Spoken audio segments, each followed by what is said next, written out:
అండి అందరికీ. ఎలా ఉన్నారు? ఈరోజు మనం మన వీడియోలో వెరీ హెల్తీ స్వీట్ రెసిపీ అదే జొన్న పేలాల లడ్డు చూడబోతున్నాము. దానికి ఫస్ట్ పెనం బాగా వేడైన తర్వాత ఒక కప్పు జొన్నలు వేసుకొని వాటిని కలుపుతూ ఉంటే ఇలా పాప్‌కార్న్ లాగా పాప్ అవుతాయి. అప్పుడు మూత పెట్టి అన్ని జొన్నలు పాప్ అయ్యేంత వరకు ఉండి పక్కకు తీసేసుకోండి.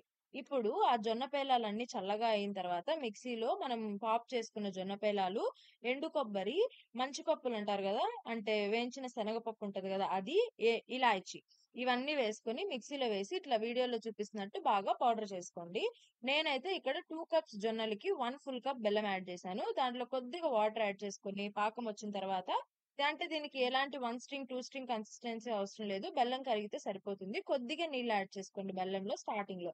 ఇప్పుడు ఆ బెల్లం కరిగిన దాంట్లో మనం ముందుగానే మిక్సీ పట్టుకున్న పౌడర్ వేసుకొని చేతికి తడి చేసుకుంటూ నీళ్లతో గాని, నెయ్యితో గాని మీ ఇష్టం. తడి చేసుకుంటూ వేడి తగ్గినప్పుడు ఒత్తుకుంటూ ఉంటే లడ్డూల షేప్‌లోకొచ్చేస్తాయి. ఇవి వెరీ, వెరీ హెల్తీ అనమాట. చిన్న పిల్లలకి రోజుకొకటిస్తే చాలా healthy and very tasty. Video నచ్చితే like, share and subscribe to our channel.